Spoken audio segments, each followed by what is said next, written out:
All good. And we are live. Hi guys and girls, Gallifrey Forever 97 here. Welcome to today's live stream where me and Adam Yosh Behovian, say hello Adam. Hello everyone. Bonjour. Today we're going to be talking about the Series 11 premiere episode, The Woman Who Fell to Earth, which obviously Jodie Whittaker's debut episode as the Doctor, and obviously a first with companions, the new showrunner, new music, all that great jazz. So we and Adam are going to be sort of discussing the episode. But I'd love to hear everyone's thoughts about the episode. Me and Adam we'll be looking at the comments and reading your thoughts on the episode. Have you had a good weekend, Adam? How was your Sunday night watching The Woman Who Fell to Earth? It was a really cool Sunday night. I got to admit, it felt like this is the first Sunday that Doctor Who's aired, at least for us. So Yeah. it feels so new, getting into that kind of mindset, knowing that Monday was the next day rather than Sunday. So it was very different. But it was also the home of drama because that is pretty much why we have it on Sundays now. And I feel like this episode is very reflective of. It belongs with the other dramas like The Cry, Bodyguard, Killing Eve, you name it. I think it's got a new home, and I definitely feel like, it totally belongs in that aspect. Yeah, no, I completely agree, man. Like I said, obviously Sundays for the BBC and all sort of drama stuff now is the home of TV. And watching the first episode, Doctor was really as up to its game, I felt, this year.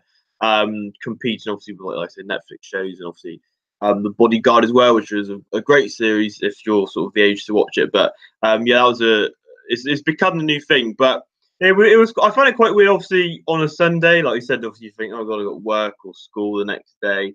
But it's good because then people can talk about it as well. So it's a double-edged sword, really. But yeah, no, I say I was quite. Were you ever like put off by the idea of it being on a Sunday, or have you, when it was announced, were you sort of like, yeah, that sounds good, like?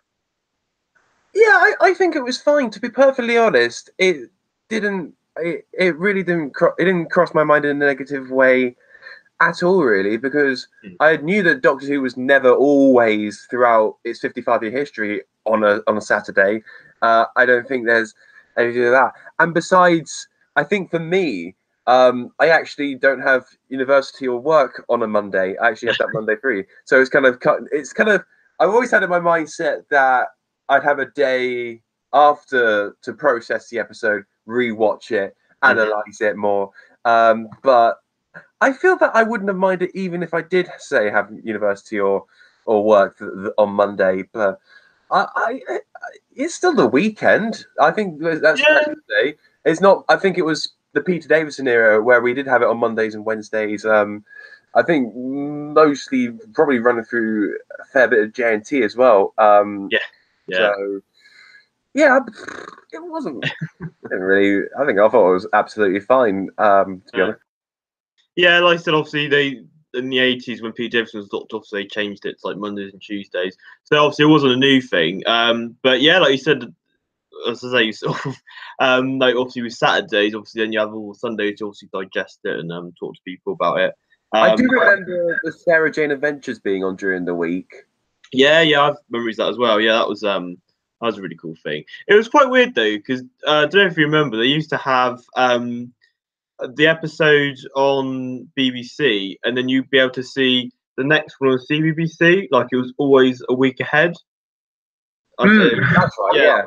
Yeah. I remember that being really weird, but yeah. So that was sort of, like I said, Monday and Tuesday. So I think it's worked well. Obviously, it's got the viewing figures back up, obviously, and stuff. I think they've claimed it's like the highest since Tennant was the Doctor for like a debut thing, which is really cool. And obviously, we're going to get the BBC iPlayer view, so it's great that successfully it's being watched by the general public again, as opposed to just obviously us Doctor Who fans.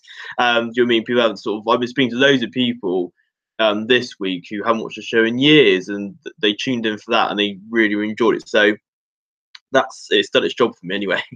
But before we go on, just have a look at the few comments we've got so far. We've got Patrick Sherwood. He says hello.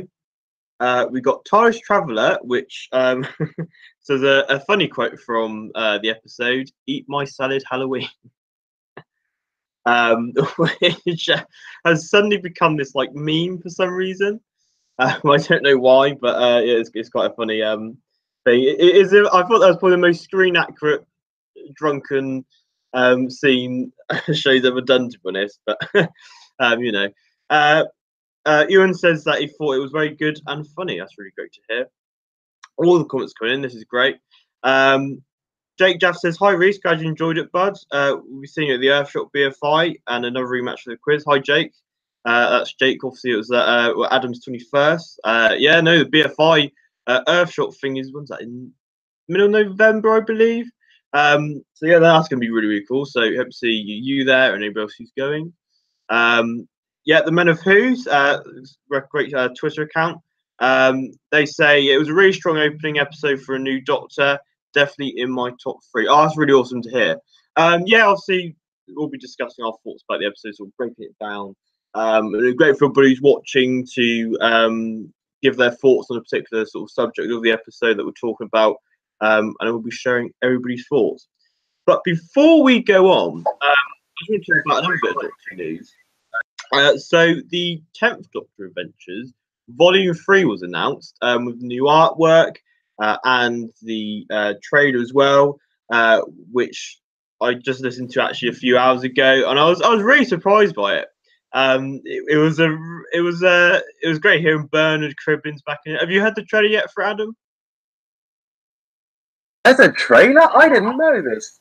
I didn't know that either. It's only because I went to the Big Finish website and had like a quick summary of like the episodes. It was like, listen to the trailer. I was like, oh, yeah. Right. And obviously got the titles and that. I think I'll try see if I can try and share the page a second.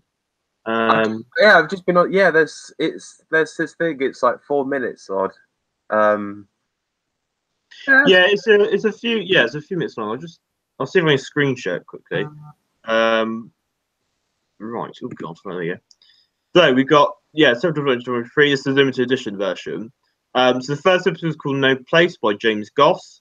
We got 1 Mile Down by Jenny T. Colgan. Guys, I'd really like to have a book on the 10th Doctor. Actually, that's really cool. And The Creeping Death by Roll Gill. So I think it is in the same format as the first volume, having like a historical at the end, a present day story at the beginning, and then a sort of futuristic one, which they sort of shook up with the 10th Adventures Volume 2, I thought. So it's quite going back to the format. But yeah, obviously this is the cover. I'll try to get the cover up. It's got Wilf, Dr. Madonna, Big Ben in the background, Jadoon. But yeah, no, are you so excited by this cover, Adam? Yeah, I think Tennant and Tay are one of the most iconic and dynamic duos that we've had in the modern era of Doctor Who. So it's good to have those two back at it again, and it's nice to have the addition of Wilfred Mott and Sylvia Noble in amongst that. We got the Jadoon as well, which I do really like. Yeah, they were kind of one of my first actually in terms of modern Who. Awesome! When I got on board, so it was quite nostalgic in a way. Yeah, I am very much looking forward to it. I skipped out on Volume 2. I guess mainly because there were loads of Big Finish coming out. Then you had like the War Master and the Time War of the McGann stuff. We have 2 McGann series running at the same time. It's pretty nuts. Yeah, so this is probably one I will pick up because I skipped on the last one. I really enjoyed the first volume of 3 stories with Tennant and Tate, and I'm sure they'll do great. And the addition of Bernard Cribbins, who is a national treasure, I think this is also next year is going to be the Doctor Who Big Finish year because we've got the Legacy of Time box there, which is massive Doctor Who crossover, and we got some more crossovers coming soon. At the beginning of the year, we got River meeting different versions of the Master and Missy. And River's song's going to be meeting Mr. Henry Gordon Jago. That's it's a weird crossover, but hey ho, it could work. I mean, Big Finish probably could make anything work. So yeah, I don't. Yeah, thumbs up. Definitely think thumbs up. Yeah, I'm really pleased with this cover. I think it's quite sort of oblique cover, I guess. It's quite ominous. I think I don't know. I was going to suggest what the story's. Apparently, is the last one's set in this sort of 1952's London fog or something. That's what I heard from the trade. But yeah, no, that's the only Big Finish one I've sort of religiously bought. And I've got all the limited edition ones. I've got the 10th Doctor volumes 1 and 2 on my shelf as sort of like the massive steelbook covers. So I'll definitely be getting this one. But yeah, no, I think this is a really awesome just release. Just seeing obviously sort of series 4 and series 3, sort of like this sort of Stolen Earth, Journey's End vibe. So yeah, no, I'm really interested to put this out, which is super cool. Right, let's see what people have said about the episode, maybe. Yeah, so that's that really. So everybody enjoys and gets that when it's out. Luke Wells says, "Love your channel." Thank you, Luke. Series 7 seems to be one of the best yet. Yes, it's off to a cracking start, which brings us swiftly on to the review of The Woman Who Lived. So I'm just going to get the synopsis up quickly, just to sort of summary of the plot. I'm sure they sort of do better than me sort of describing it, because I just can't explain that very well. Sort of doing it justice, but obviously, I thought the main character really was Ryan, played by obviously Tosin Cole, which was a real surprise to me. I thought he was more of a main character than Jodie was, really, which is quite surprising seeing it's her sort of debut episode. Yeah, so the official synopsis for the episode reads, and I quote. I'm trying to think. There's so many different synopsis on it. It's really strange.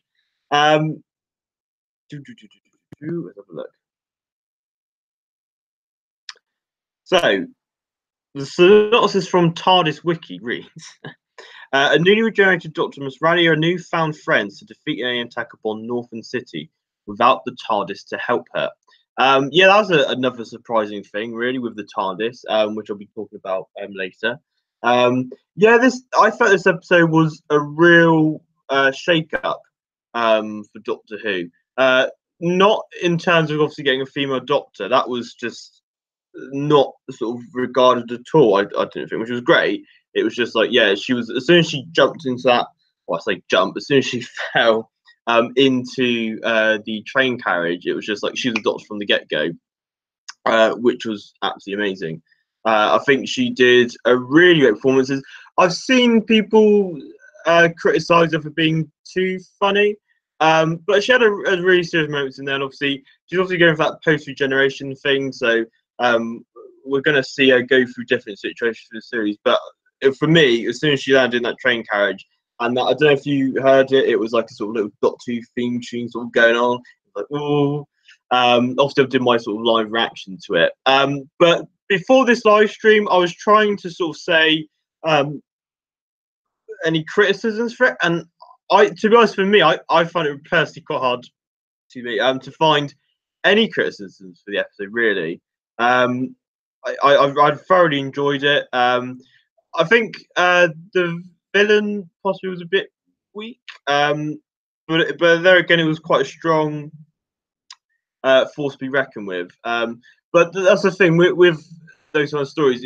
Obviously, I felt with the characters of all the companions and the extras and the side characters, they felt real. They felt like real characters. I don't think we've had that for a while. It felt like they were sort of living, breathing, fleshed out characters, obviously companions as well. But yes, that was. But yeah, that's probably the only thing I'd say for the villain. I remember watching it for the first time, and I was trying to. I didn't really get the sort of coil thing. It was quite creepy in the train. I thought the sort of massive sort of ball of energy with the tentacles. That was really cool. That was really horrific. But yeah, obviously, maybe we could have done a bit more backstory with the villain, but that's just really nitpicking. You know. But have you got any opening thoughts on the story, Adam? Like, just sort of Summary. Well, yeah. So the woman who fell to earth. Of course, this is our first story featuring Jodie Whittaker as the Doctor, along with the new crew. I immediately picked up on the fact that this new cinematic scope that they're going for is absolutely incredible. A highlight is when they're sitting down and you can look at, they're looking over Sheffield, Ryan, Graham, and I was going to say Claire, but it was actually Grace. Just looking over a beautiful Sheffield, and so, I just thought the cinematography was absolutely on point, and it felt like, I guess in a way, it didn't like feel like Broadchurch, but like definitely the scope of it of capturing Sheffield. Like you have like sort of panning shots of Sheffield, and you establishing the town, you get different angles and different perspectives. So I think the direction by Jamie Childs, I believe, was again on point. It visually looked brilliant, and I was kind of saying before this. I guess both writing and visually, it matches up with your dramas that you have on a Sunday night, which I thought was what they needed to do to put Doctor Who in that new home, which I thought was fantastic. I'd say, I guess there's loads of positives I have, so I think maybe a few negatives. I can see what you mean by the villain, like Tim and Shaw, we didn't get enough. However, we're very consumed to the Marvel films, who do essentially take, they prioritize the hero, and sometimes the villain does get a back seat. So I feel like maybe I'm just kind of used to the fact that we don't have as big a villains. Not that the Marvel films have had, bad villains or not necessarily dull villains, but the heroes have always taken the front seat and establishing the characters. But he made the villain Tim Shaw, Tin Shaw, however you actually pronounce the name. Had a very menacing presence. There was a lot of kind of scenes that I can imagine if I put myself 10 years ago hiding behind the sofa. Those are certain moments, which I think it has that feel again, which is, oh my god, it's like I'm watching Doctor Who or something. Like do you know what I mean? Yeah, this was perfect and essential. Like certain moments that did make me feel, oh my god, this is Doctor Who. Undoubtedly, with the way they executed those moments. Performance was absolutely strong, and Tosin Cole, Mandip Gill, Bradley Walsh, and Sharon D. Clark give such believable human performances. Oh my god, it's so cool that we have humans in the TARDIS again. I know. That does sound really weird, but they feel out of the ordinary. No gimmicky names like the Impossible Girl or the Girl Who Waited or anything like that. No fancy stuff. Yes, we did have Bill, and that was kind of a nice breath of fresh air. But we get to see, like, I guess with the Russell T Davies era, their background. So like, as a police officer and dealing with her struggles and dealing with.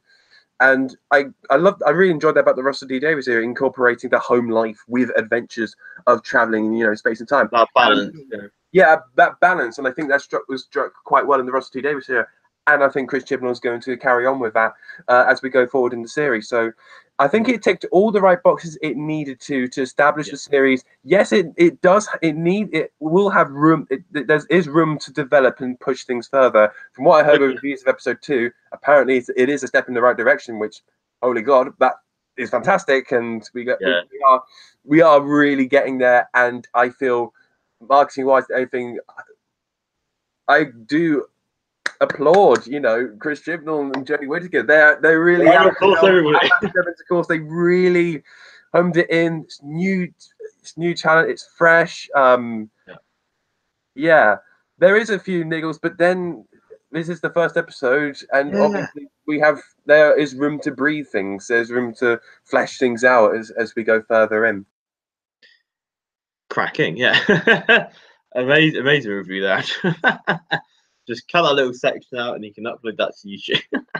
As I said, when I watched it, and you can probably see by my reaction on YouTube, I was honestly just blown away. And after watching, I was thinking, bloody hell, this is good.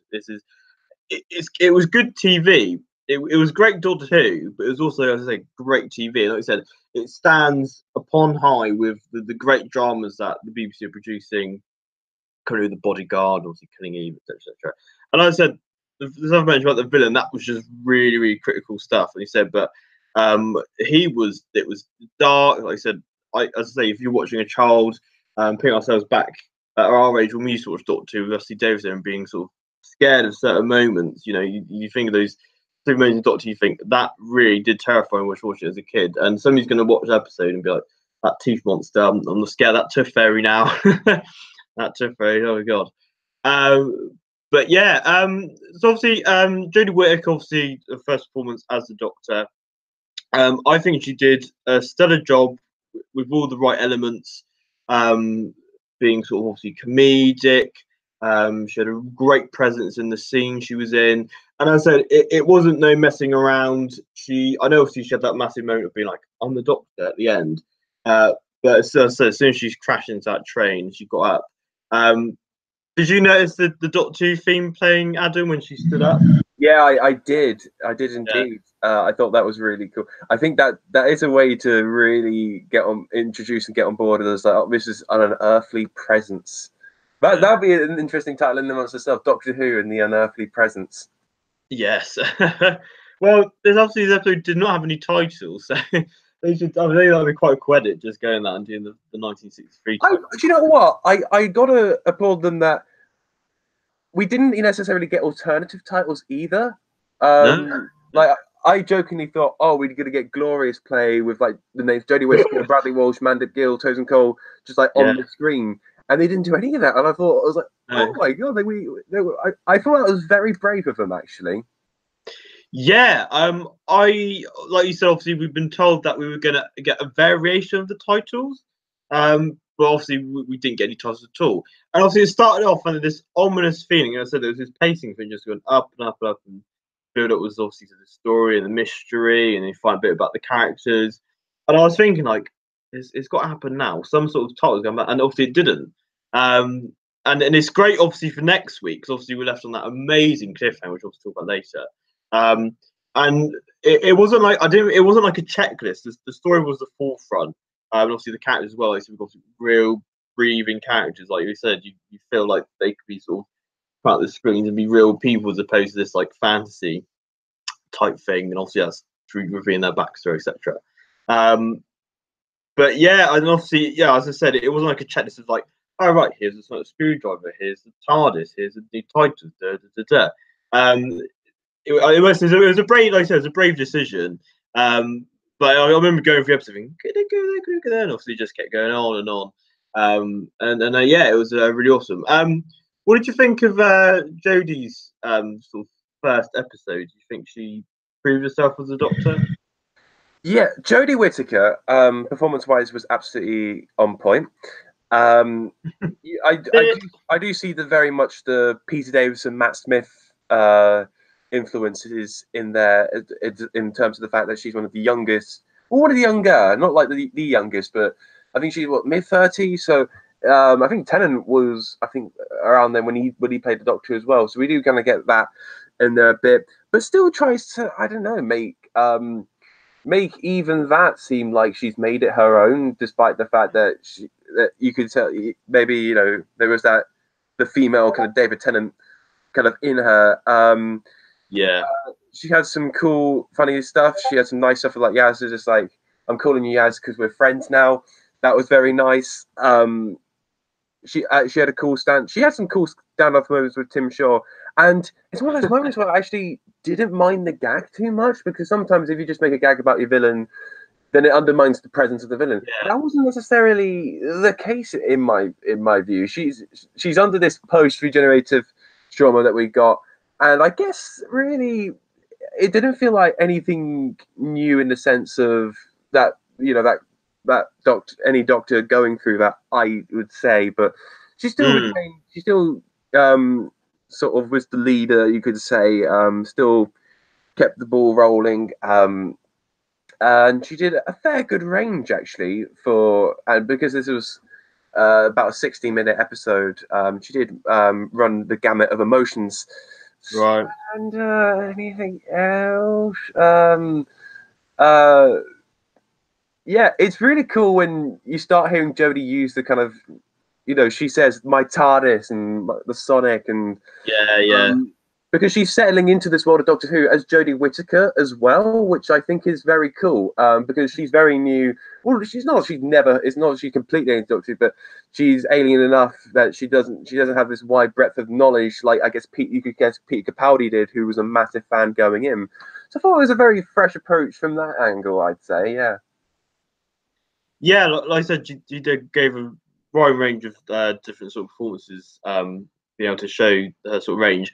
I know a lot of people saying, "Oh, I saw a bit of David Tennant," but and also like Matt Smith, and it's cool to make his comparisons. But I think it's quite funny because I think somebody asked her that, and so have you put any performances? She's like, "No, not really. I've just done my own thing." So it's great those things have come naturally, and obviously fans sort of try to make sort of different relations, but. I really loved her in the Capaldi costume. Like it was that was like the whole episode. It was great seeing her in that costume, which really did suit her, I think, especially when she had the coat off as well, and it was just like the waistcoat and that. Well, that was really really awesome. Obviously, yeah, it was great seeing her. Obviously, the montage of the Sonic. That was sort of quite a fun montage, I thought, of all the spoons, which people obviously rated at the Capaldi. Sort of making obviously the sort of this is my spoon from it's a Sherwood. But apparently the real Sonic has an emblem of like the spoon make in the sort of prop, which I think somebody spotted on screen. There's a screen grab somewhere. I think I saw on Twitter. But that's a really cool added feature. So if they do release a Sonic, well, I'm sure somebody will do it if they don't do it like a custom of the little emblem of the spoon make. I will say, I do apologise. Yeah. I think it all just comes to me. One of my favourite moments of Jodie is when she talks about her family. I feel like probably near the end, that conversation I have with the four of them, it really kind of got to me in a way. Just because that scene was then it kind of reminisced of Tomb of the Cybermen when the Doctor is talking to Victoria about, oh, I can bring them back if I wanted to.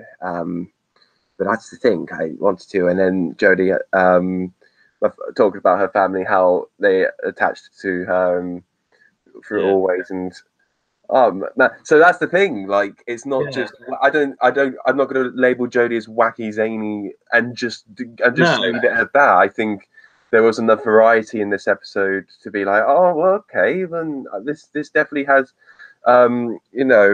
enough to really we can get a wide range from it, which I think is absolutely essential.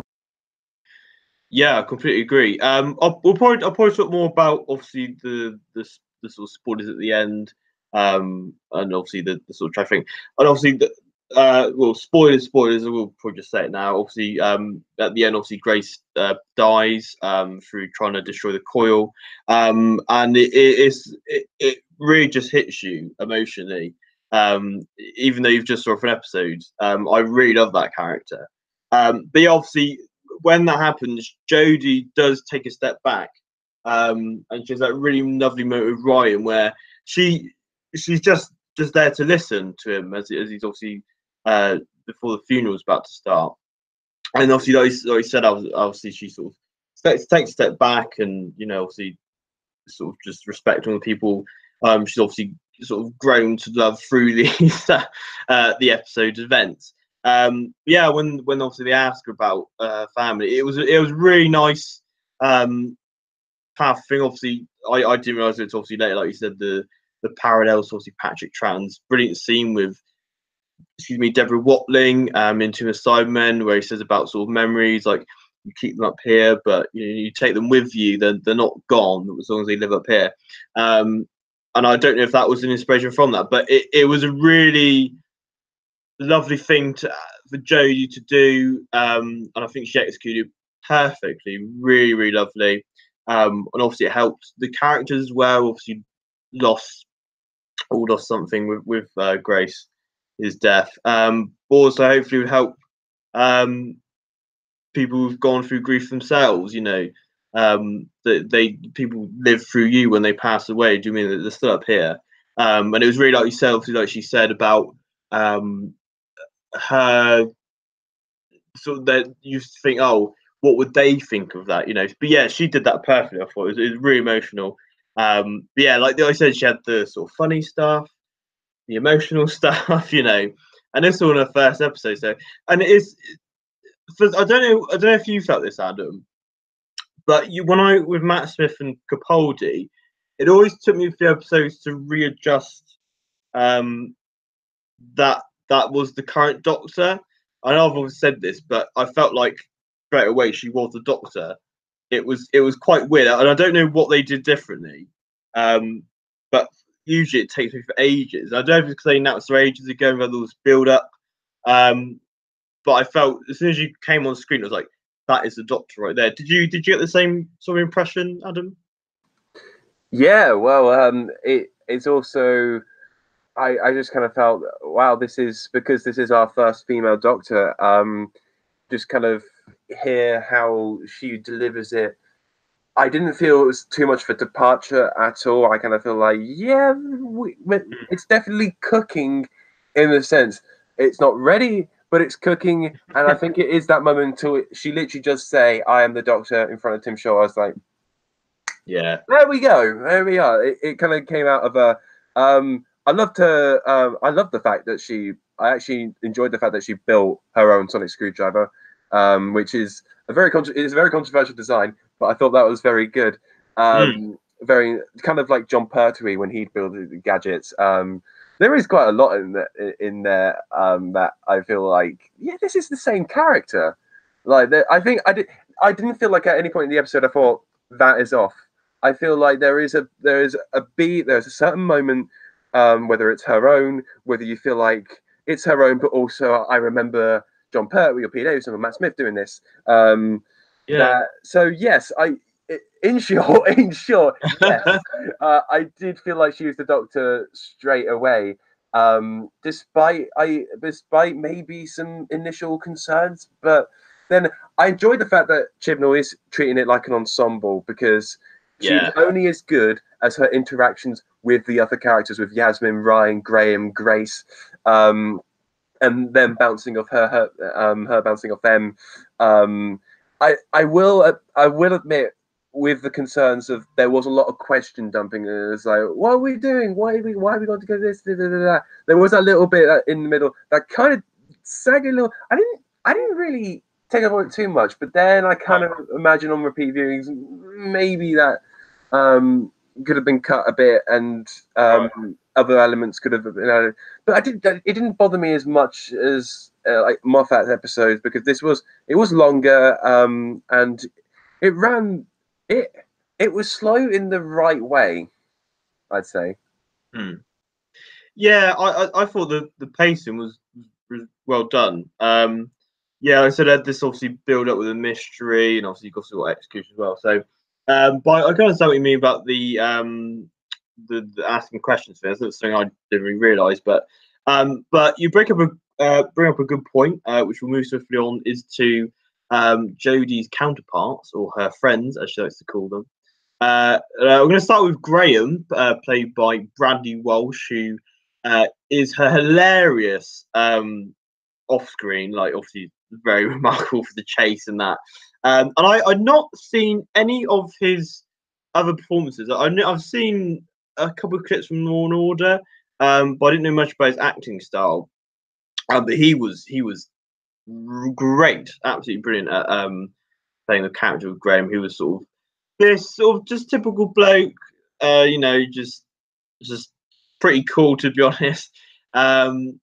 It was very apprehensive. He was the most sort of like he was probably the guy who asked the most questions. Like he was just really concerned about everything, obviously with the DNA bombs. And I can kind of understand because he's the one that literally flat out says we don't get aliens in Sheffield.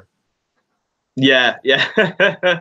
And then the other guy's like, I agree with him on the train. But yeah, he was funny when he needs to be funny, and he was serious when he needs to be serious. When it was just all comedy with him, which was brilliant. And obviously at the end, we obviously gave the emotional speech at the funeral. That was really powerful. And you really did feel really sorry for him, especially when he was like, I should have been the one to go, not her. Yeah, it just really powerful performance of Bradley. I'd love to go back and see other roles he's been in. Yeah, on that because I was quite surprised by him. and obviously we've got Yasmin, who I didn't feel had wasn't really the main focus. Like, you obviously got to understand. Obviously, she wanted more out of life. But obviously, I felt, to be honest, that Ryan was like the main character episode. I didn't feel Jodie was. To be honest, I think he was like the main focal point. Which is cool if they sort of get their own little episodes where they can have their sort of moments of shine. Hopefully, Yasmin gets hers, but yeah, I really did like Yasmin. It's just obviously, hopefully in the further episodes we find out a bit more about her and what sort of makes her tick. Obviously, just wanted to know more. She wanted more from life. Obviously, she's bored being a sort of like borderline police woman, doing all the sort of basic car parking fiasco and all that stuff. So I'm interested to see what they do with her further on. Obviously, Ryan, I think was a real highlight of the episode. I thought.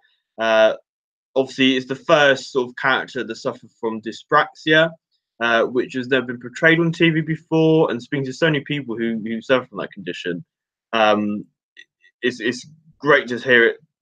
Just the people being represented on TV, which is super stuff and groundbreaking stuff. But yeah, it was. I thought it was really clever how you start with him and you think he's talking about the Doctor, isn't he? Like I just assumed that he was. Obviously, when you find out he was talking about his grand, this powerful, and on the bike, sort of trying to commit to doing that stuff. So yeah, what do you think of the companions, Adam? Did you have like a particular favourite from the episode? I don't say favorite. I think they're all as good as each other in my view. I start, I guess, in your order with Graham. To be perfectly honest, I liked him. I liked him a lot. I think Bradley Walsh brought a lot of humanity to the role, and I didn't feel like this is the case of it was always going to be comedy first. He always does a really good mix of drama and comedy, despite the fact you know him as the kind of cheeky chappy, but he wasn't. There was a good amount of emotional depth for his character, particularly dealing with the fact, particularly Ryan doesn't really take to him very well. There is a conflict with the two of them, which I hope is kind of explored. I'm sure that with the adventures that the Doctor takes him on, they'll open up to each other a bit more, and he'll start kind of accepting, him as his granddad. Which, yeah, I hope that's the case, because that is a nice character arc that they've got going on with the two of them. Yeah. And if I was to compare, because we had Matt Lucas last year as Nardo, where I feel like Matt Lucas was more of the comedic comedy role, with a fair bit of emotional depth and a fair bit of character. In this case, I feel it wasn't necessarily that. It wasn't the fact he was gurning in the corner, just pulling silly faces or anything like that. No. There was a whole lot more to that. Then we have Yasmin, a policewoman, who has a cool introduction. We understand that she wants more out of life, and it does seem that I think it is pretty much. It was one of the things going into the episode that I thought, yeah, 13 and Yaz are going to get it off straight away, because even when the Doctor says, "Oh, I'm calling you Yaz because we're mates now," I definitely feel this. It's not bromance, but sister mance thing going on between those two. Nothing to. I know that's a conversation amongst itself as the 13th Doctor.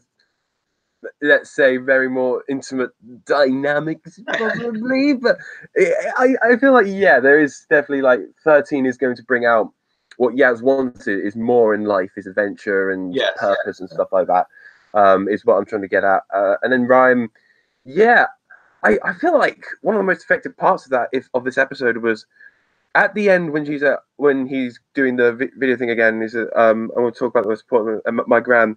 When he gets back on the bike, there isn't a moment where he actually tries to succeed. Says, "I can do this. I'm doing it. I'm doing it." No. It portrays it's more real. It feels a lot more real in the fact that there are still struggles. There is still it's still more keep going. Maybe you won't. Maybe there's a possibility of him not getting there, but I guess having him fail in a way just makes it feel more real, and I thought that was a very brave, because Doctor Who could go the cheesy route and Yeah. just kind of be like, oh, look, Also, not my number one place to take someone if they want to practice riding a bike. But that's it. But that's just, but hey ho. I had a comment on my reaction video, and they said the exact same thing. Like, ideally, you don't want to go on a steep hill, um, going on like a cliff to practice bike riding, um, which I thought, yeah, it's fair enough. But I guess it's an open, soft way to do it. But obviously, it is quite hilly, and you would do on a flat surface. But yeah, no, I think that was a detriment to the writing, really, not making him, like I said, just going, oh, I can do it now. Oh, I think that would be coming across as quite cheesy, and it would. I think it reflected the realism that it was going for, this sort of real breathing environment of Sheffield, and obviously the characters that come from it. But and I like the fact that, I guess, it isn't just him not being able to ride the bike, because he does slip when he's trying to climb up the crane with the Doctor. I think when the Doctor and Yaz and Ryan sort of get on top of the crane, he's like, "Oh, afraid of heights."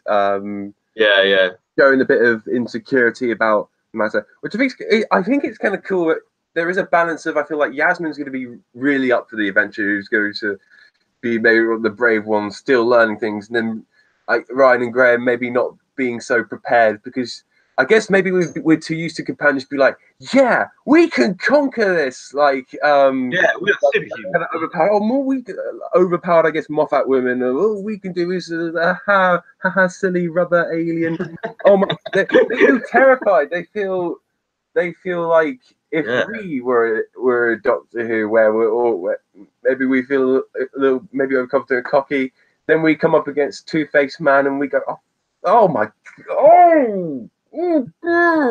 that's scary, man. But I think this review could just be summed up as, oh my god, this is realism, amazing. And it is. It feels so grounded. It's kind of strange, because Moffat, we've had it for 7-8 years. That's the whimsical kind of Doctor Who, the fairy tale. Yeah. Even if Capaldi started to maybe try to be grounded, but not necessarily. This is the Christopher Nolan of Doctor Who. Wow. Yes. The Christopher Doctor Who. It would have been interesting to see how it would have gone if Capaldi stayed on for another season with trying to ground it. But I think if this was Chris's like direction for it, I think he definitely made the right decision. Can't leave. I don't know if it would have suited Capaldi's Doctor. Not too sure, but I see Capaldi's Doctor as kind of the star man, and the yeah. In a way, kind of a Rick Sanchez. I know those two characters are completely different, but he does. Yeah. There's lots of technobabble. There's a lot of kind of cosmic elements, and this is a more grounded to earth story, which we didn't get a whole lot of in Capaldi. We got a fair few here and there, but I always saw him as the intergalactic trooper. But we will be getting some more space stories of Jodie. But then, because it was part of the Moffat era, he hasn't really been into a story, I guess, necessarily as grounded as Chibnall, or I guess even Russell T Davies. So it would have been a whole lot different. I think characterization-wise, it would have been completely different as well. Not necessarily the Capaldi we'd know from his own era. Oh yeah, no, for sure. I completely agree with that. It would have been some sort of variation, but who knows? But obviously, we've got the brilliant Jodie, as we said, in a realistic environment. It felt like it was the real world, but Doctor Who'd come to it. It was like if the Doctor arrived in the bodyguard. That's how I can describe the woman who fell to earth. What did you think of? I haven't looked at the character's name, but the guy who picked up the pod which Tim Shaw was in, who was trying to get his sister back. I think that is one of the elements of the episode that they either should have cut or expanded a bit more, because there wasn't a whole lot for me to go on with that story. I feel if he would have gotten more screen time, then um, I would have got more of a sense, or I would have had more of an opinion. But I guess that right now I don't have that much of a strong opinion. Although I guess if I die, click here. Literally in capitals. I thought, oh, Yeah, what? yeah. I was like, oh, straight to the point. I remember watching. Yeah. Yeah, yeah. Character's name was Rahul.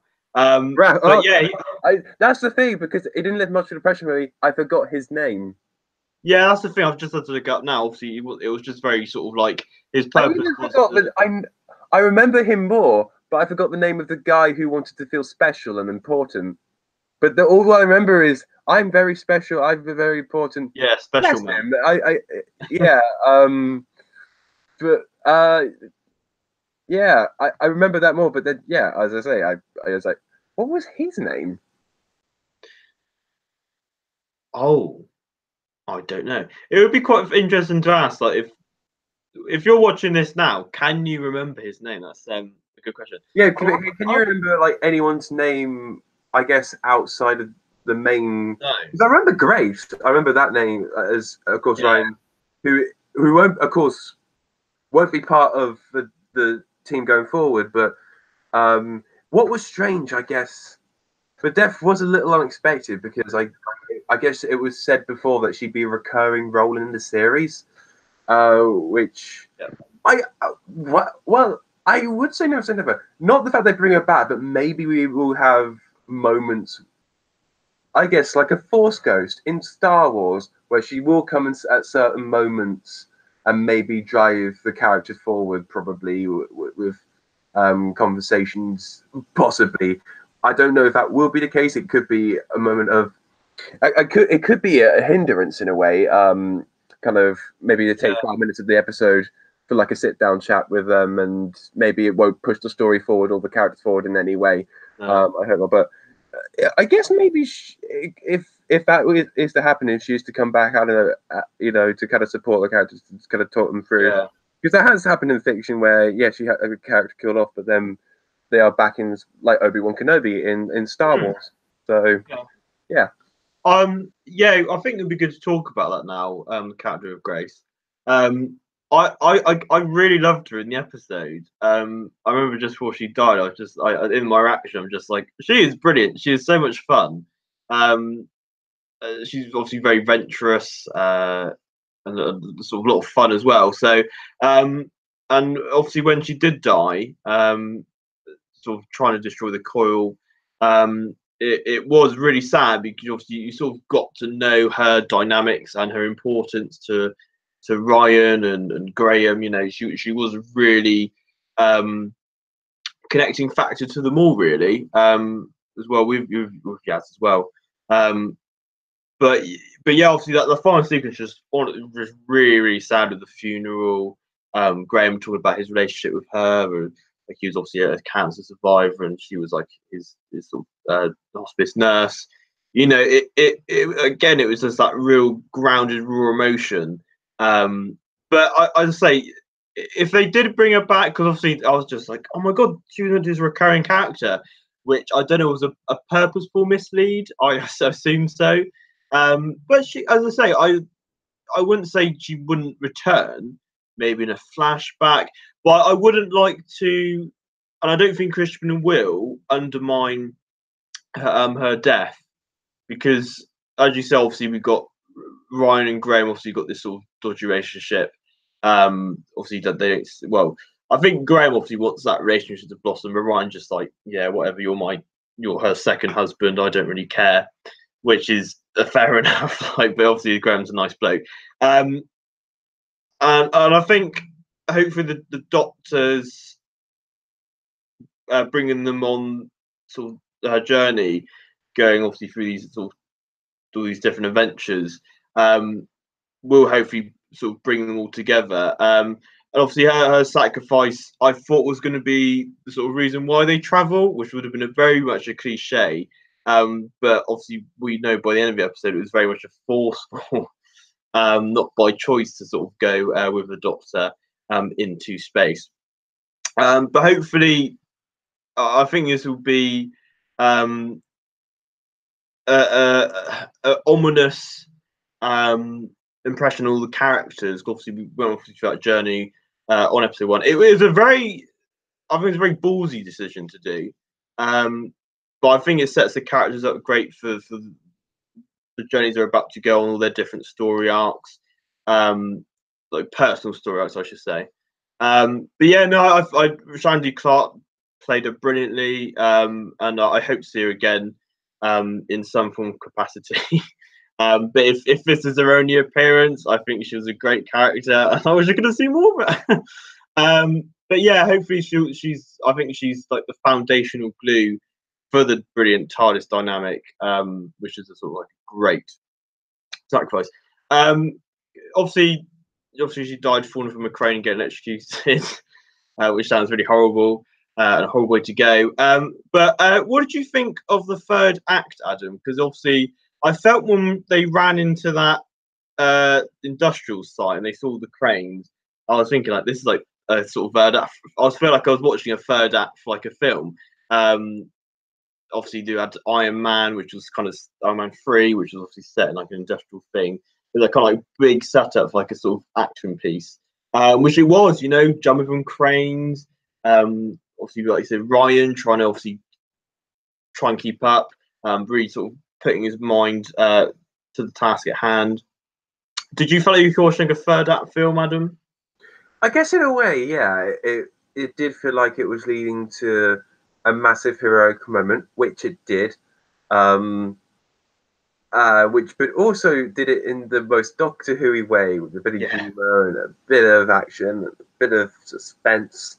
So it felt like a movie, and Doctor Who. It felt like we were watching a Doctor Who movie. A good one. It was very feature length. It was more than 45 minutes, so that felt good. It didn't, because we know 45-minute episodes too well, how they feel out the pacing and everything. We've gotten used to that. But I guess it's not like we're not used to 60-minute episodes of Doctor Who either. But I guess this felt like 60 minutes, and if anything, it did leave me wanting more. So yeah. Going sort of what you obviously just said, and it sort of goes back to not sort of having the Doctor Who title, taking sort of all the conventions and sort of cliches. You just think, oh, this is a great drama, and it's just with Doctor Who. But yeah, obviously, I think we're gonna find that more film vibe. Obviously, the cinematography was beautifully done. Amazing job by Jamie Childs directing the episode. I want to watch sort of more of the content he's done. So he's done a few short films, all this different stuff. So, but yeah, I think he brought this real vision to the first episode. I was watching a behind the scenes thing with him and talking about, he went to sort of Chris Chibnall and said, "This is my idea, like making it more cinematic, etc." And Christian was like, "Yeah, this is my idea as well." So I'm glad the combining of obviously the writers, producers, and directors all worked. I believe it is the last we see of him in the series as well, Jamie Childs. I think he's directing either another episode or maybe even a couple more as well. Maybe even directing the next episode, because they do have it in certain blocks. So I think he is directing the next episode, I believe. Correct me if I'm wrong in the comments, but I think he's doing the next one because I did a video on it. I think he's done the sort of back to back, which makes sense because it's also written by Chris Chibnall. So, and obviously by the end, it is like I feel it's like a two-parter kind of like. But we'll talk about that cliffhanger in a bit. According to IMDb, he's directing episode 7, 9, and 10. Oh, okay. Well, is episode 2 as well or not? It isn't this. Let me. So the Ghost Monument. I do feel like maybe it is another director. Chris Chibnall is still writing. I gotta. Cool. Doctor Who Series 11, The Ghost Monument. Director. Oh, Jamie Childs. Oh, he is directing the next one. That's cool then. Yeah. Yeah. Which would make sense to be honest. But he's doing quite a few, so that's good. Yeah, no, I'm really pleased because again, I'll try and sort of watch his short films and other content he's done. I guess this is in a way the new Rachel Talele Moffat dynamic. Yes, yeah. No, I'm not for sure, man. Yes, it's definitely hopefully a dynamic which will continue. Hopefully, will return for future series. But obviously, as well, like with directors and that, obviously, if the cast gets along with them as well, like it's already an established thing of all the creative heads sort of working. I haven't watched like all of the behind the scenes stuff. I kind of want to do it in one bulk. I guess that's why I kind of but we had like Doctor Whittaker, which is like a 10-minute version. There was moments where Jodie Whittaker is like, "I'm the Doctor," and she's just celebrating. I was like, "I'm the Doctor." Yeah. Just, you seem so enthusiastic. I was like, "Yeah, that's good." Yeah, It's weird how they've been releasing them because they released one before the episode, like a 2-minute thing. It was like before the regeneration, like it was like building up what Jodie obviously went through the audition process, etc. And I thought, oh, they're going to do like a Doctor Extra. A lot of people assume that, but they've been obviously releasing these like 5 3-minute clips of like an aspect from the episode. But yeah, I'd highly recommend watching them if you haven't yet. Obviously, of course, were you, Adam. There are some really interesting stuff like behind the scenes, like the making of it, like obviously the crane sequence as well. There's some really cool stuff. Obviously, you get to see the actors talking about what they're bringing. What might be in there, but technically, I guess it's missing. Well, I don't think it's missing a whole lot, but like the read-throughs, like I don't think I see much of the read-throughs in the behind the scenes much anymore. I remember actually there was a little bit of Twice Upon a Time I saw. I remember Peter Joker is like, "Can I have a? I'm leaving, but can I have a bigger script?" Or you get like odd bits like here and there, but it's quite cool seeing quite a lot of the read-through. In fact, I would absolutely love when we eventually get the complete 11 series if they did like have like a 10-minute or 15 minutes of the read-through, because I always find it fascinating. Because one of the this is going to be on a whole read-through tangent. I do apologize, but with the Doctor Who season 12 Blu-ray, there was a special feature. It was footage of the robot read-through, but the audio was synced up with like it was the actual episode audio rather than the audio of the actual. So that someone had to basically sort of lip read and kind of be like, "Oh, is that what they said?" So they kind of together. I just love seeing read-throughs because you get to see the cast together along with the writer, and the writer will be doing. I guess sometimes you'll have the writer read out the director to the directions, so like interior, and do like stage directions and all that stuff. I just enjoy seeing the whole process because that's also when the episode kind of comes alive when everyone is together reading it. They get more of a sense of you start to see more of a sense of what they're going to go out and film, I guess. So read-throughs are always like so fun to sing. Yeah, amazing rant there, Adam. No, I completely agree. As I say, obviously we're both doing well. Obviously, I've just finished. Obviously, you're starting sort of TV and film degree. Obviously, like I said, obviously everything starts with a script. That's the basis of the foundation. Obviously, a script read through is the first time we get to see the actors perform. All the heads of the department are there, and they'll have that sort of chip in of saying, "Right, we could do this." Special. Yeah.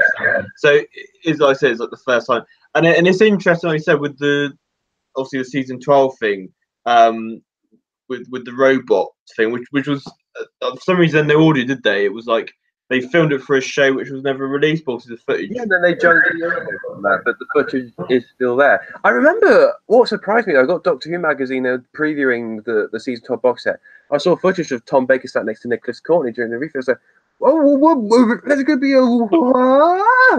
I just was like, "Wow, this is kind of cool."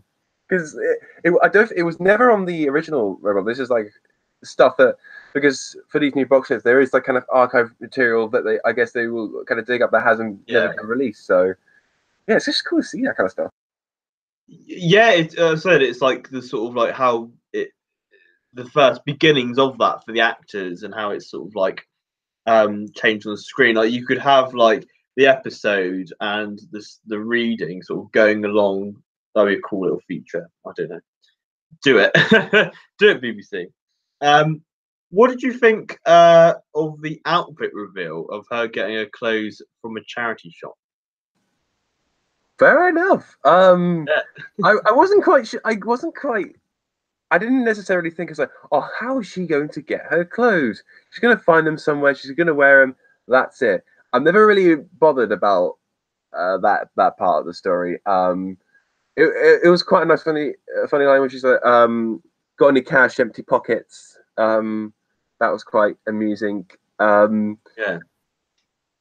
Yeah, Yeah. and I guess this is the first time we get to see her move with it on screen, apart from the trailers, of course. Yeah, but it's kind of yeah.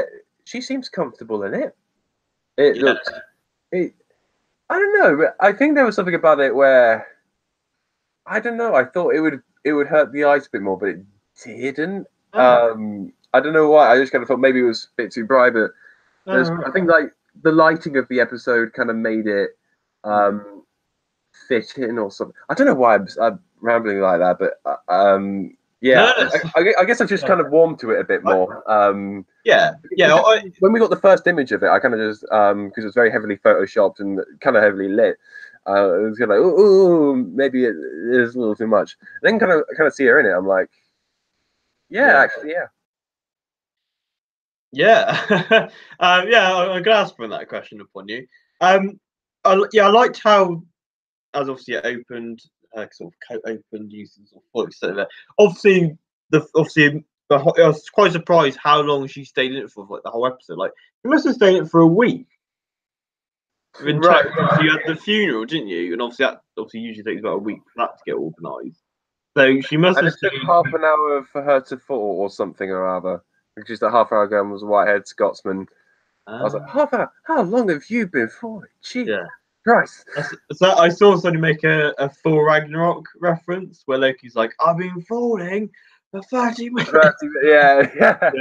Yeah. That's quite funny. Yeah, as I said, obviously next episode will also be the full testament for the costume. Yeah, I think it's really funky because it does look like it's been bits from everywhere. And that's obviously sort of like the vibrance of a charity shop. So I think that was a really cool thing.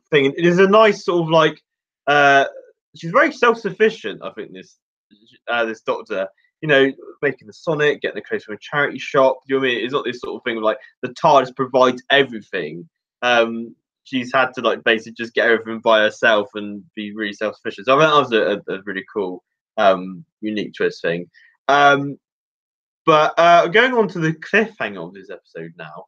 Obviously, we had her wanting to go find the TARDIS, which, as I say, with most regeneration stories, obviously they always go off by it's all sort of neatly tied up in a bow, ready to go on the adventures. But she's ready to leave, and Ryan, Graham, and Yasmin are staying on Earth. But obviously they get sort of flung with her into deep space with no oxygen. It was an amazing cliffhanger. I thought. Hopefully, they do it with each episode, like a lead into the next one. Like, oh, watch more. So that I thought that was really awesome. Yeah, were you surprised by the ending of the cliffhanger? Like, not everything being resolved, like the finding the TARDIS, etc. I was very surprised, but it felt cool. The fact that it left on that cliffhanger, all of them floating in space. It was kind of a shocker the way you kind of stuck on her for a bit, turns around, and then the three of them are the three of them. But she's like, "Oh, can't leave me alone, can you?" Yeah. Yeah. It was a cool cliffhanger. All they need is a time ring. All they needed, really. Yeah. They what's gonna happen is I've seen the next episode. Tom Baker comes flying along in space, like, "Oh my dears, what have you done, you silly things? There you go. Here's a timing. There you go. You may go to an arc in space, but these things happen." Um, yeah, no, I think it was a really nice thing to end on, and it's nice we've still got first to discover next week with the TARDIS reveal. Which obviously we don't really know anything about. Obviously, we've seen the exterior, but it's going to be great seeing the TARDIS interior for the first time with the characters. which is going to be really exciting, I think. And obviously, getting the theme tune as well, all that great jazz. So I'm going to have a quick look at the comments now and see what people have said about the episode and different stuff revolving around it. So we have Patrick Stewart says, "What are your thoughts on the new title music?" Yeah, I really did sort of take to it within the first like 10, 15 seconds. Like it took me by surprise. Obviously, we didn't have it in obviously the title sequence. But as I said in my reaction, I felt like it was like Dear Derbyshire. She sort of created the music in 2018. That's what it came as. I think the new composer's done a stellar job with the episode as a whole with the music. Like it was really, really tense. There's like this really magical. I wouldn't say magical. I'll just go. Whimsical. I say it's got this really nice sort of tone to it. With some sort of certain themes. And it when obviously like, it's a great moment obviously when Jodie stood up for the first time she'd been crashed into the train. And that doctor it just get I was like, ooh, it gives me chills, man. But yeah, the music was there. It was a great sort of piece where it's like you obviously it's there, but you don't know it's there because it's all so well in sync with the visuals. But yeah, I do really like the title music. Obviously it is obviously it sounds like an updated version, a remix version, obviously of the 1963 theme, going back to basics. You know, obviously we've had these different variations with Matt Capaldi and obviously always done the years. So it's nice to sort of gone back like the show has done, gone back to basics. What did you think of the music, Adam? The title music. I'm glad you asked. Oh, yes.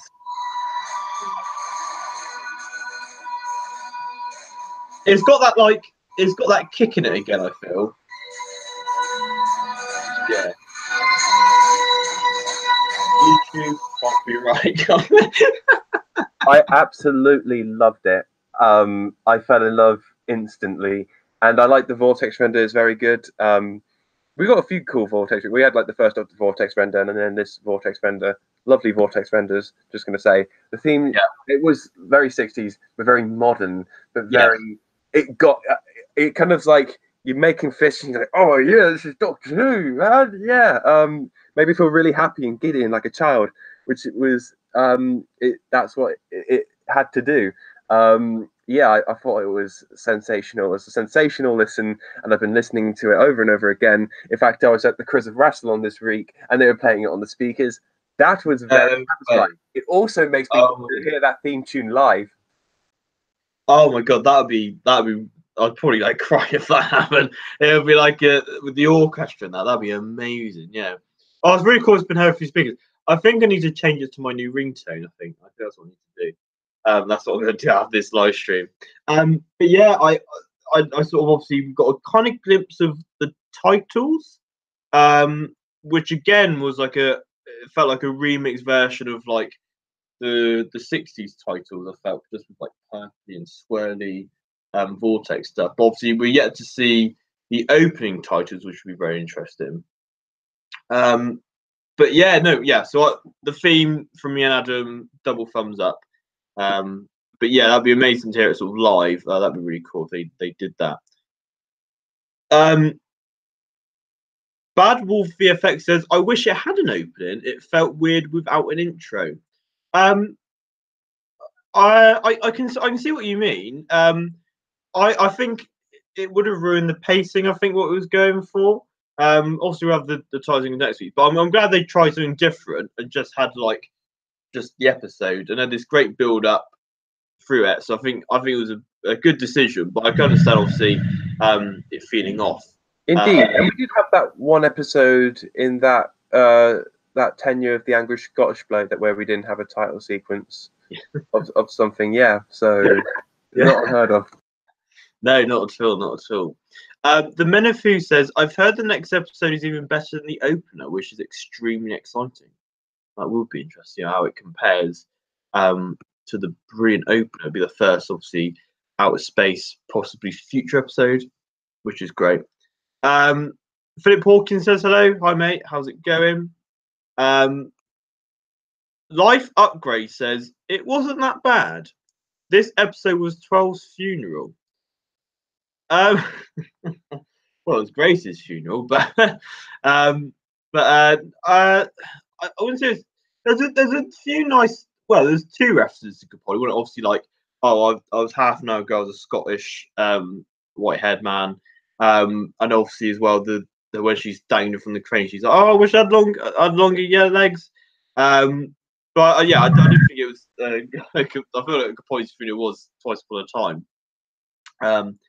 But yeah, Philip also says, do we think we've seen the last of the psychic paper? Who knows? You reckon? We have opposite views on this. Yeah, it's just used in the most it was frequently used in the Russell T Davies era, and it popped up here and there in the Moffat era, and then I just feel like Chibnall will want to just keep to having the Sonic really. Yeah. I'm not quite sure how. Maybe when she's back in the TARDIS, maybe she goes to the library, and on the shelf she approaches it closer, and there it is, the brand new psychic paper, and it's exactly the same as it looked back in 2000 and Frogan 5. And it's never changed. I don't think it won't change. It's a standard design anyway. Yeah. It'd be like a different variation. I don't do different variations of that. If it didn't come back, I wouldn't be bothered. If it came back, fine. But I would be interested to see them not have it. Like, you could just say she lost it through falling, like she has a load of empty pockets. Somebody's got a psychic paper on Earth. It landed in the middle of Sheffield. Somebody's going to use it for fake ID to get into places. You know. But if it didn't come back, I'm not really too fussed. I'll be interested. I think it'd be more interesting to see how they get out of certain situations. Like I said, I think it's played for more comedic effects now. All right, I've got a pitch for how the psychic paper could return. Would you like to hear it? Go ahead, Adam. So this is the Doctor, Yasmin, Ryan, and Graham land on Earth in Sheffield.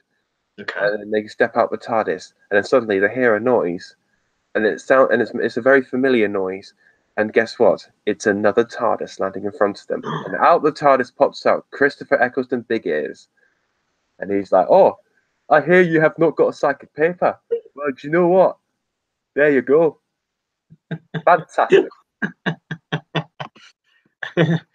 Now I'm just going to go have a fat with the BBC with all the creative differences. Oh dear. Oh dear, we are in trouble, aren't we?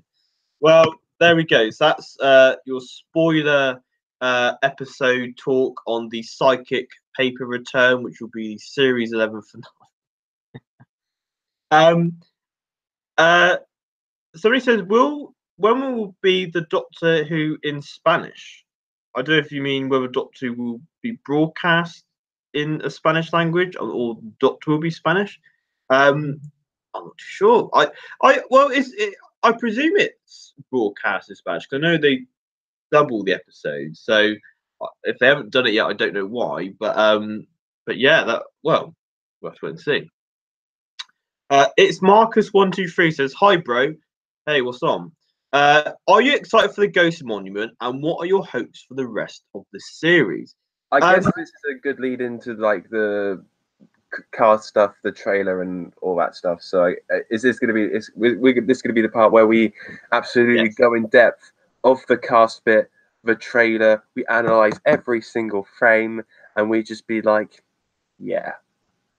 Yeah, so I intended for this stream to be an hour long, but now we're going to be spending until we're going to spend 24 hours going through the coming scene trilogy. So this is a section now of the live stream where we go through the coming scene trilogy too. So I'm not excited for the Ghost Monument. Yes. I was more led on with the cliffhanger, and everybody I've seen or spoke to that's watched it said, "Man, I need to watch next week to find out what happens." And that's great. The hook is there. And I hope they do it with each episode. Yeah, so obviously episode 2 trailer debuted. Do you reckon they've got rid of the next time trailers? Because obviously we had. I don't know if that'll be replaced with a next time trailer thing next week. But obviously we had the TV trailer. So we have a full TV trailer. Might be all that we have, but I'm not quite sure if it's just a one-off or not. Yeah, who knows? We'll find out on Sunday. But yes, Ghost Monument. There are a lot of interesting elements at play. Like, it's great seeing all these different locations and different kind of genres, and watching the trailers and piecing it together as you do as fans. Like Adam says, analyze it frame by frame. It's like, okay, so that's got to be in Ghost Monument. That's got to be. It just seems like there's a lot of elements at play. It'd be interesting to see what Juggernaut they do. But it'd be interesting to see Christian's take on the sort of futuristic stories and in outer space. Like, this is obviously the first time that the companions have been into outer space, and for Graham, who does not believe that aliens exist, he's gonna have a shock. In obviously the Ghost Monument. Yes, I'm excited. I'm interested to see what the story is, and are you excited for Ghost Monument, Adam? All right, so here's my view on the Ghost Monument. So we got Mark Addy, we got Julie Hemmons, Howard, we got Shane Zaza, we've got Lee Mack, we got Sean Dooley, we've got Brett Goldstein, we've got Shibon Finham, we've got Art Malik, we've got Ben Bailey Smith, otherwise known as Doc Brown, Alan Cumming, Phyllis Logan, and so I'm looking forward to the Ghost Monument, where it's going to be just loads of frames of different actors. But in all seriousness, I feel like it was a very interesting follow-up. I kind of just felt like I had to get that off my chest before I move on to the trailer, because that literally was what followed from the episode. So I felt like, all right. So the actual trailer itself, there is an 80s vibe to this trailer, which I quite like. It seems that Jodie's really up against the clock, so there'll be a good sense of tension throughout the story.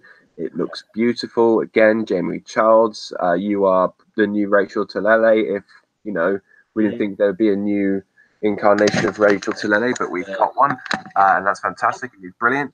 And yeah, Graham's got funky glasses. Yes, he has awesome sunglasses, which I was just spotted in like the series 11 trailer 2, I think it was. And it was like when he's running away from the laser shooting people. Don't know who they are. The Morning Monsters, which is cool. Yeah. So the trailer was great, and I quite say, going on to the coming soon trailer. It was odd. It was really odd. Obviously, that has happened in film trailers, but you have clips of other stuff, and Criminal is really keeping stuff really close to his chest. We don't know what the rest of the series holds. And obviously it's Marcus 123's question, obviously, of what your hopes for the rest of the series. It can be a very broad answer, because we literally don't know up until we only know what's coming in episode 3, and that's it. Really. We obviously know there's possible things that can happen, but we don't know the order of the episodes. We don't know what capacity and stuff, etc. So really, that coming soon trailer was like having a 70s sitcom intro for Doctor Who, rather than coming soon trailer. It was quite odd. Like, maybe if it would have been, this is like the trailer mind editor coming in.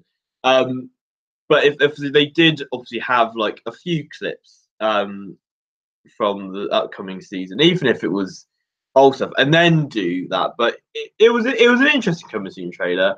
But it just tells me like they're really keeping the stuff close to their chest, which is fine. And it was, I don't know if you found this, Adam, but watching the one who fell to earth. Like, it was great to have genuine surprises. Obviously, with Grace's death, and certain obviously elements in it. Just that wasn't spoiled. Do you know what I mean? Like, we didn't know about the villain or the monster at all until we watched the episode. There was no spoilings, etc. Did you feel a better experience as opposed to like, I guess Twice Upon a Time or the Doctor Falls, where we had like the Mondasian and Simon Men, the Master reveal, all that stuff? And David Bradley and all that. I absolutely understand. Yes, I'm. The one thing I was so glad that Chris Chibnall kept secret was secret pigeon, because I had no idea about that. I was just so happy. I was just like, there's just this mystery. This series it was so lovely woven into the story. I'm really looking forward to knowing who it is. My first view was Davros. I didn't think so. Maybe John Sim. I don't really think so. David Tennant. I'm not quite sure. It's a bit too early. But yeah. Oh my god. I'm so angry not knowing who it is, and I want to know like right now. So Chibnall, I know you're a very secretive person, but can you just tell me who it is, and I'll be satisfied. Yeah, just private message Adam later who this mystery pigeon is. Oh, that's funny. That's funny. It's Mark also says, apparently we're going to be getting some spiders in a future episode, but I wonder will there be a callback to the Great One from the Planet of the Spiders, or a connection? Oh, praise the Great One! Oh, praise the Great One! Better be this free. Yeah. What do you? Do you remember the episode Hyde when that was referenced?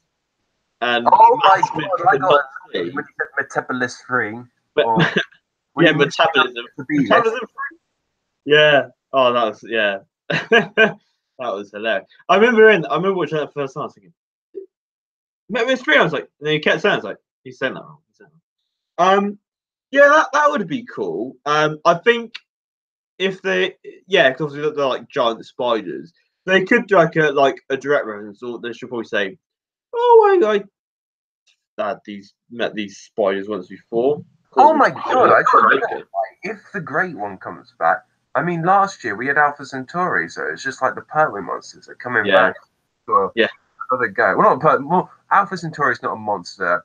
Honestly, it's beautiful. Alpha is beautiful, so not as opposed to a spider. I understand that, but I didn't quite get that we would get spiders. What I find really is the monsters is the one thing I've not thought about or speculated at any kind of thought. If anything that's properly kept a secret for me, it's definitely what the Doctor is up against, which I think is the one thing that you should keep secret. So I'm happy.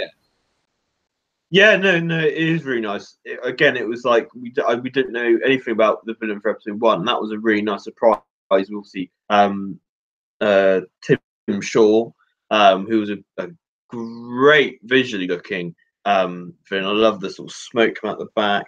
What's strange is I feel like Tim Shaw actually got a bit of. I know he had limited scene, but there's a little bit of personality to him. Like people remember him, unlike I guess what we've had before, where we've like the monks in a way look scary, but there wasn't a whole lot of they didn't seem too memorable at all. Like even like the Whisper Men or some of the other like Moffat creatures. Yes, the Weeping Angels and I guess the Silence, were kind of Moffat's hits. But I felt like we never really had because people I know people say Tim Shaw, but but they can visualize it, and we've got enough iconic moments and scary moments that we remember. Like with the monks, all I just remember is they existed in this 3-parter, and that's it. It wasn't that much of a big deal. Whereas this time, some of the scenes, the scary scenes and the confrontation scenes, I actually remember that, and seems like we got a bit more personality with the villains. Yes, they were underdeveloped. Yes, maybe but I remember it more than villains we've had in the past. Yeah, yeah. I remember just rewatching the Monks three part. Must have been last year. And yeah, I even in episode 8 they didn't even speak, which was like what? But yeah, obviously Tim Shaw, which is a great nickname. But yeah, he had a he was it was like I said, the actor really brought him to life. Yeah, that's actually yeah. Of course yes, there's an actor playing it, but yeah, Samuel Lee gave a very good performance, and yeah, it was really him. It was kind of him and the voice and the persona and the sort of his stature and the way he stood that kind of gave him a bit more of an actual presence rather than the monks just kind of standing around, just yeah, looking creepy, because it felt a bit more stoic. Whereas you got Jim Shaw, who's stoic but also creepy and menacing, and yeah. I also thought it was a very good first villain as well, because I think yeah, usually they hit out the park with kind of first monsters with the Doctor.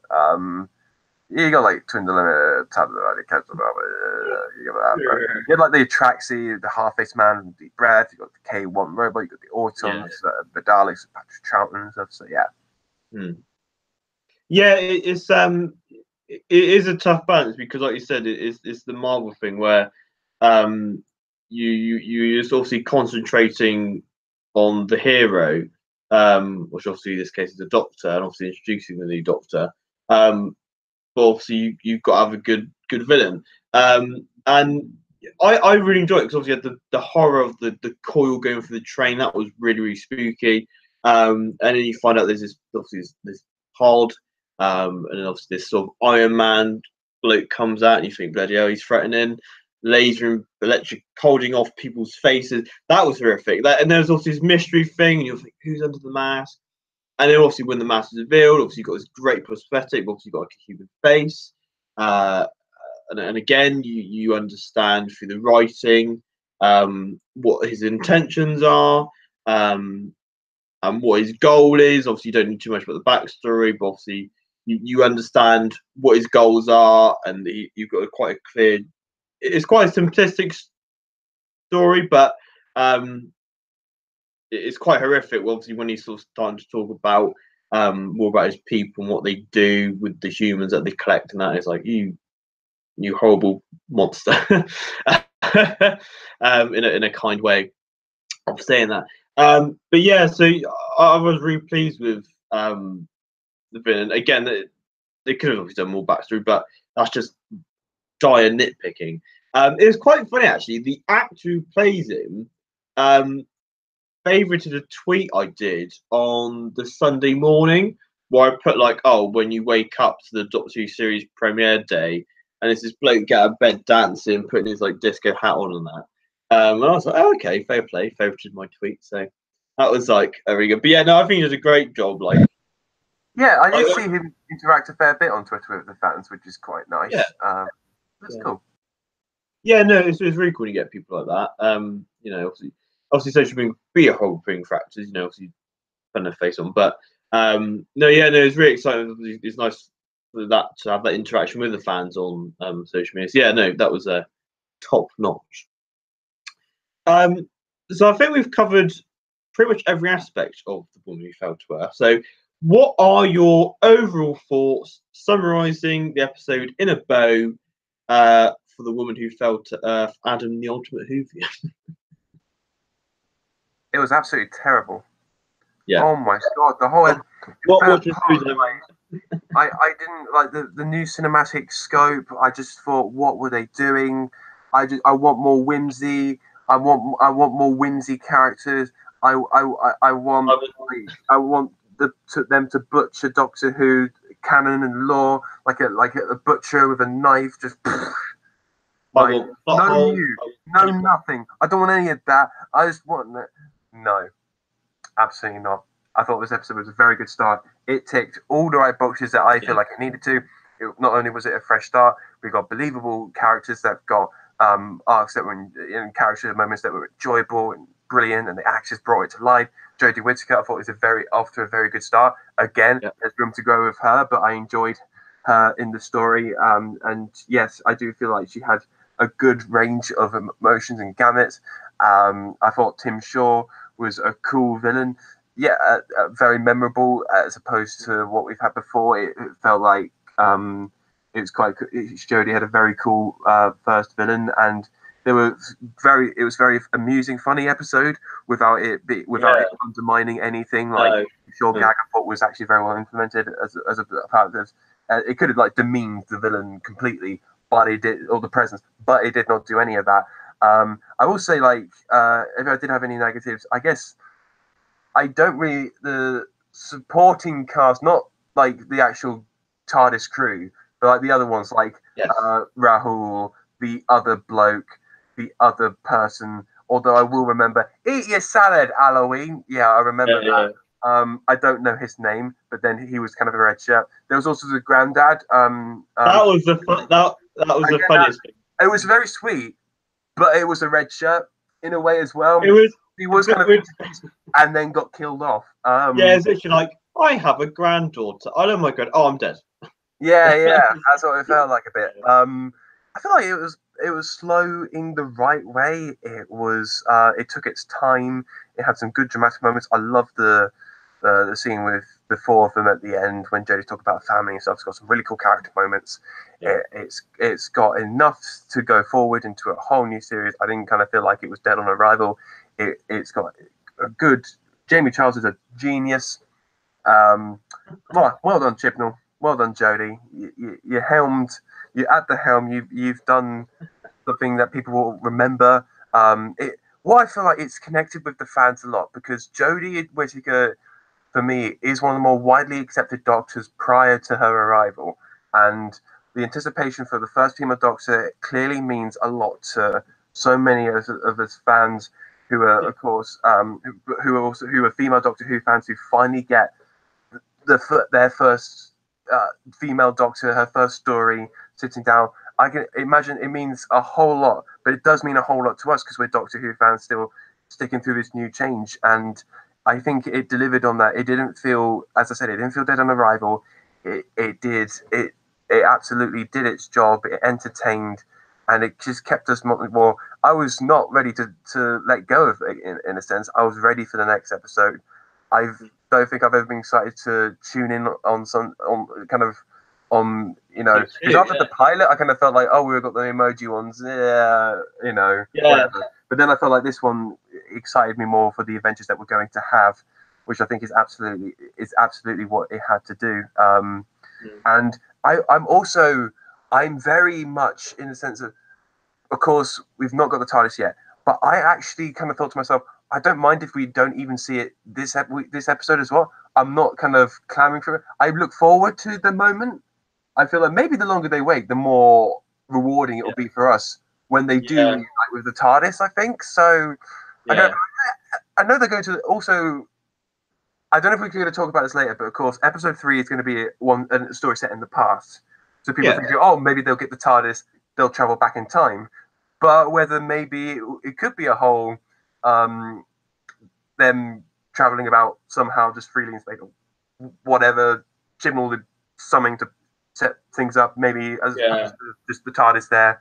We go set quarters and all that stuff. Yes, I'm very sorry. I was rambling. I feel no. And I will admit, after the episode, I felt passionate talking about Doctor Who again. I was tweeting. Yeah.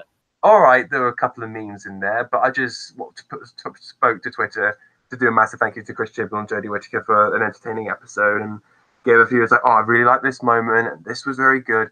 I'm so passionate to talk about Doctor Who again.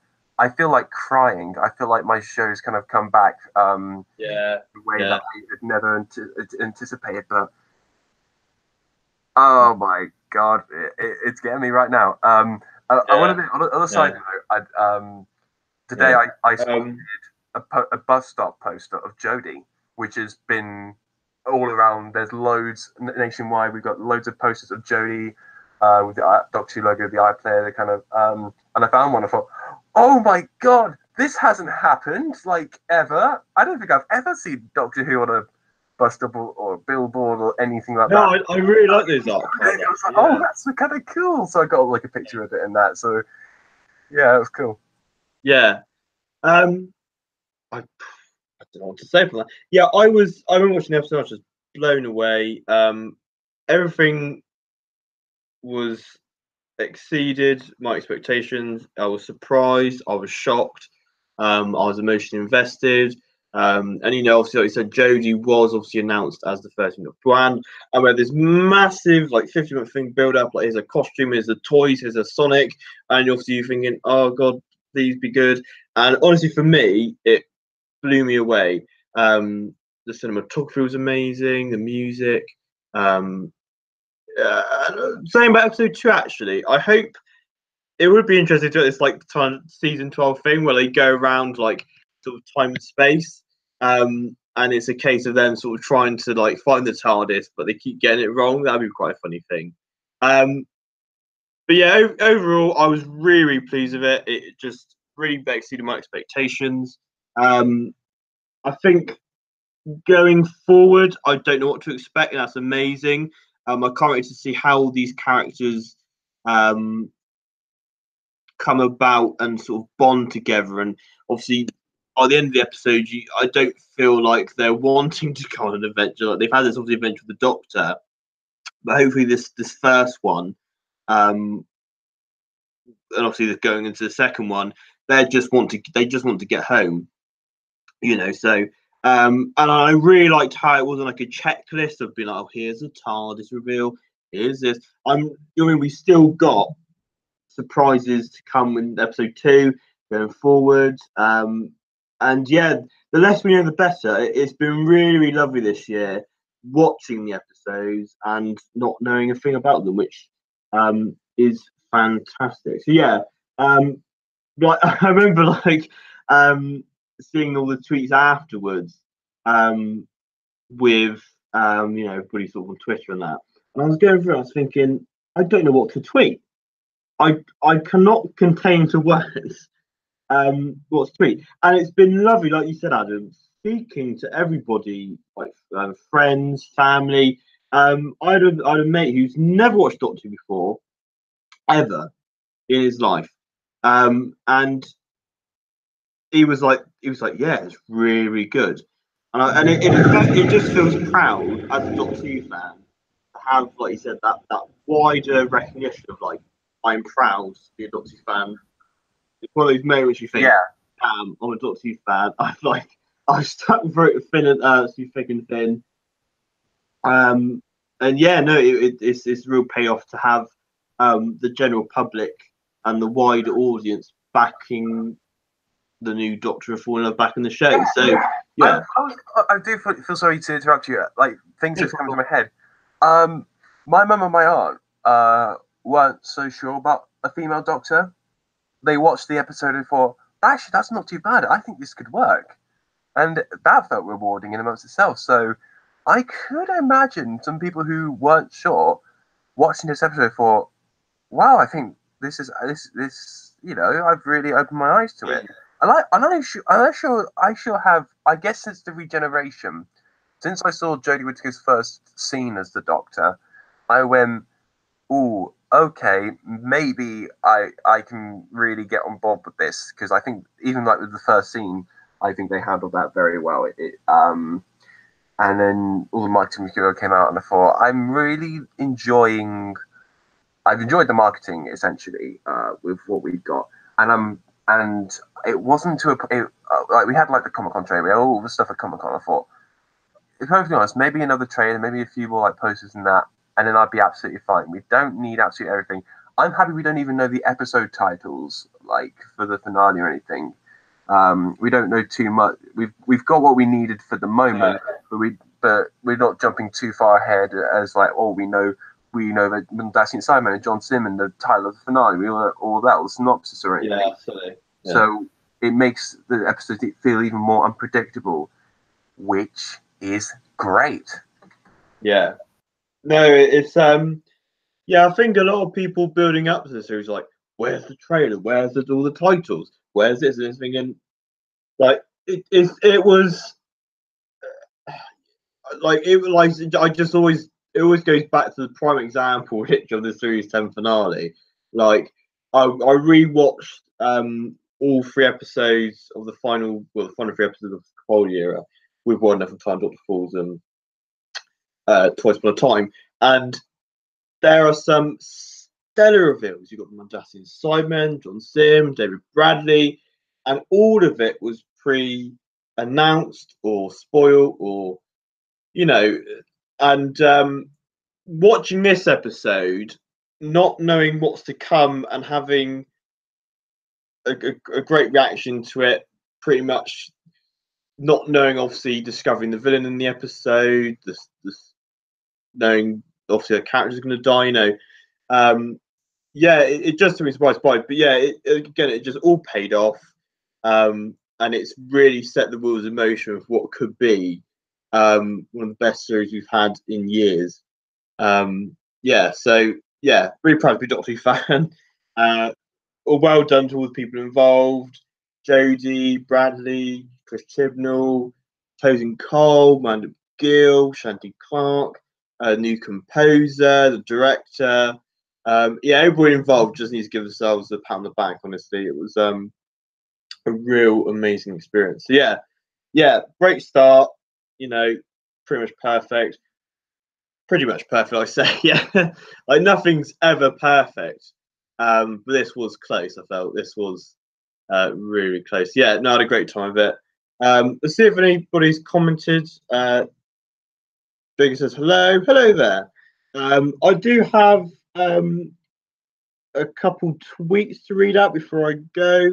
We're pretty much wrapping this live stream up soon. So I think we've pretty much covered everything. So if you've got any final thoughts, put them in the comment section now. Or if not, forever hold your peace. Let's have a look. So we have the Gallifreyan Hoovian. He says, on my first watch, I didn't like it, but after another watch, I really enjoyed it. Although it's a very simple plot for an introductory episode, it's very new and refreshing. Jodie rocks it, and the new TARDIS team are ace. Eat my salad, Halloween. Oh dear. Yeah, it was. Yeah, I think the plot. I was intrigued by the plot.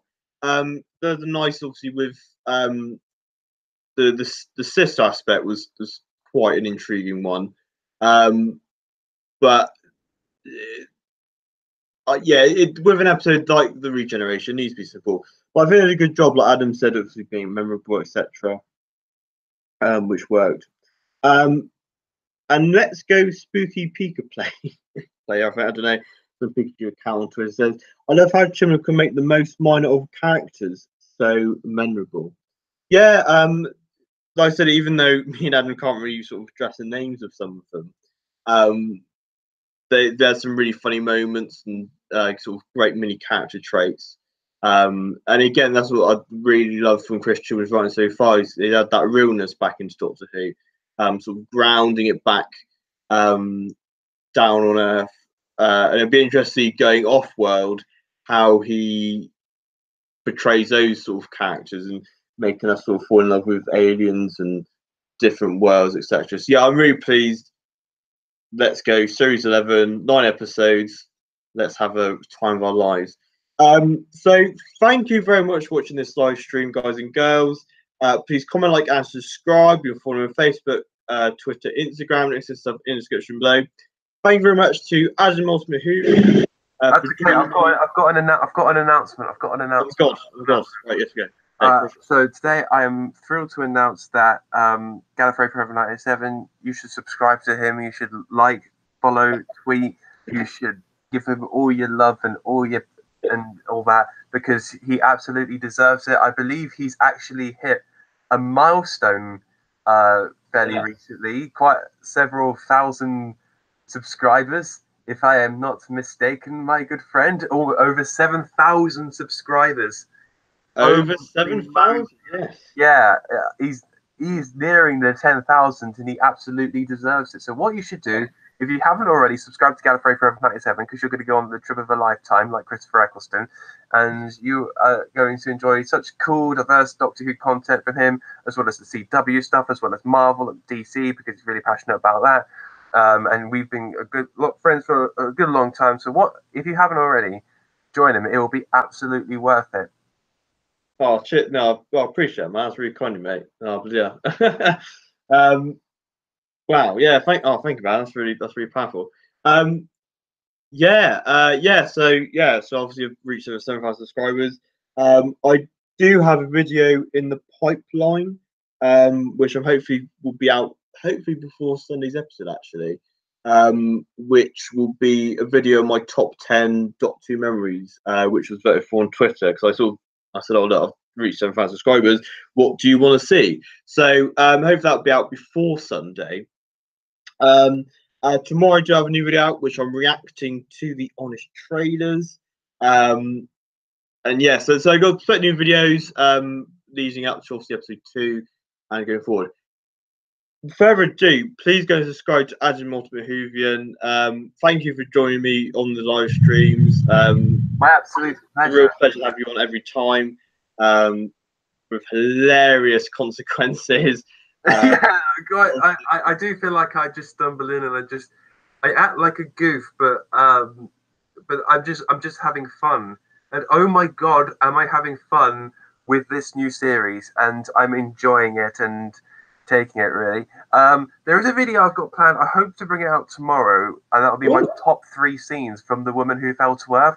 Because I feel like I get my brief thoughts on The Woman Who Fell to Earth. Just kind of general for just to make a video saying I liked it and talk about and praise the cast and all that. But if there are sort of like in an episode, I was thinking I could do a full episode review, or I could do like a brief thoughts and then go into depth of the scenes I took away. So, if you watch this live stream, odds are you might get a sense of what some of my favorite scenes in this. But I'm gonna like sort of break it down. I'm gonna sort of deconstruct the scenes and just kind of tell you why I like them and stuff like that. So I feel that'd be quite a cool thing to do because I know in sort of there are certain moments in the first Doctor story where like a first story for a Doctor, we'd be like, that was a brilliant moment and that was really cool. Some really cool isolated moments. Not that everything around it was, done in comparison. It's just like the 3 that you took away. Therefore, I feel like dedicating your video straight to the 3 scenes that I took away the most from the story and going from there, really. That sounds brilliant. To be honest, I could have an idea, but I don't know what order. So I'm really excited to find out tomorrow what your top 3 selection is. Yeah, that's pretty cool. So yeah, no, please go subscribe to Ultimate Whovian. There's some stellar crack videos. Great content, and obviously, like you've heard tonight, just a selection with great views on the wider Doctor Who universe. So there you go. So expect videos from me tomorrow and over the weekend. I expect a new video from Adam and Whovian tomorrow. Exciting stuff. So I hope you all enjoy your weekends and obviously watch Ghost Monument on Saturday. I'll probably do another live stream. Hopefully I'll try and do a live stream each week covering all of the episodes. But we're in for a ride, ladies and gentlemen. We are in for a ride. Doctor Who is back on top form, which we're all pleased to hear. So I hope you enjoy my live stream, and we'll catch you all on the other side. Thank you very much for watching, and we'll catch you next time. Bye. Bye, boys. Bye, my dears. Bye, my dears.